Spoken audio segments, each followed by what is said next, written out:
Assalamu alaikum viewers, welcome to my YouTube channel and Bilal Academy. My name is Bilal and today the topic of my video is SEP block, which is present in the separator model palette in Aspen Plus simulation environment. The SEP block in Aspen Plus is often used for component splitting or separation. It allows you to separate a stream into its individual components based on predefined specifications. The SEP block aids in the efficient simulation of various unit operations by simplifying the separation aspect. It abstracts the complexities, making it easier to focus on the overall process design and optimization.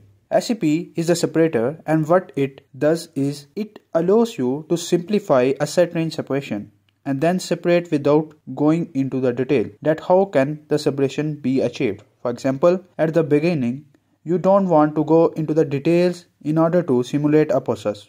Usually, the simulation is improved after a cycle of improvements. For example, if I want to remove moisture from air, then according to the conceptual method, I will compress the air first and then throw it into the knockout drum, which allows moisture to settle down. Or you can also use adsorber. In the beginning, I don't need the detailed modeling. What I am interested is drawing the air. Is there a shortcut? The shortcut is that you can use SEP. SEP basically allows you to bypass all this detailed thermodynamic calculation. Now I will show you how. Let's say you have an SEP block in which the input is wet air. The flow rate of this wet air is 1000 kg per hour. Temperature is 25 degrees Celsius, pressure is 1 atm, the mass fraction of air is 0.9 while the mass fraction of water is 0.1, and you want to dry the air containing 98% air in it, and the moisture will be removed in another stream. Let's simulate this process in Aspen Plus. Open the Aspen Plus and click on New. Then you have to select the air separation and select the air separation with metric units and then click Create. Delete all of the components and add air and water in it. So for air, write AIR, and for water I will put H2O. Then go to the method section. I'm going to use the Peng-Robinson. You can also use the NRTL or go to the method assistant. In the method assistant, click on specify the component type and then chemical system. This is not the high pressure system, so that's why I'm click on no. So you can use NRTL, Wilson, Unicoic or Unifac, but I'm going with Peng-Robinson as it is referred by the Aspen Plus. I'm going to run the simulation. Now the results are available.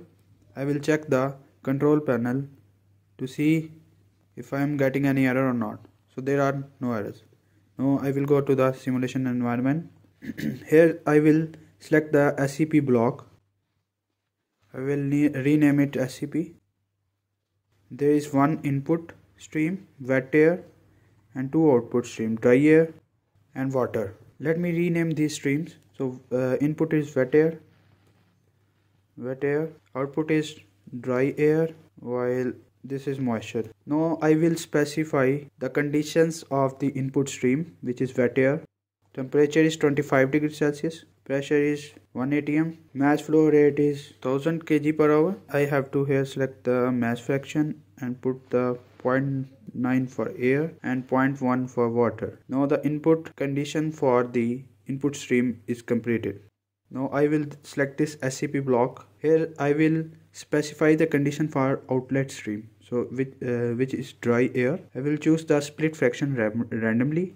So for air, put 0.9, let's say. It means 90% of the air which is going into the SEP, 90% of that air will go to the this section, this dry section, dry air stream. While I'm selecting 0.5 for water. I'm selecting this split fraction randomly. Now required input is completed. Now I will just run the simulation. So the results are available. I will now go to the results of the stream summary. Input is wet air, while output is dry air and moisture. Now I will just go to this mass fraction section. So for air, in the dry air section, I am getting 0.94, 94% of air. But in this stream, I want 98% of the air. So for getting the 98% air, I will use the design specification. So for this, you have to go to this flow sheeting option and then select the design specification. Now click on new and then click OK. So first of all, you have to define your variable. I want to define the mass fraction of air. So that's why first I will click the new, then MF for mass fraction and air for mass fraction of air, and click OK. The category is stream. I want the mass fraction of air become equal to 98% in the dry air stream. Type is mass fraction, stream is dry air, while component is air. Now the variable is defined. I will go to the specification. Here I will write mass fraction of air. Target is I want to achieve 98% of air, and tolerance let's put 8.00001. So I want to get this result by varying which variable. I have to vary something. So I will vary this split fraction of air, while I will put the split fraction of air constant. So let's vary that variable. I will select the block variable, and block is SEP, while the variable is fraction. It is mixed. I want to vary the water composition in dry air stream, so I will select dry air, and then I will select water. Now select your lower limit. So for lower limit I will write 0, and for higher limit I will write 1. Now I will reset my previous simulation. Now the required input is completed. Run the simulation again. Results are available. Go to this convergence section, and then again convergence, and then solver 01, and then go to the results. So in the results section you are getting the final value of split fraction is 0.103. So at this split fraction of water, your 98% of air in the dry air will be achieved. So that's here the Aspen Plus has done the simulation.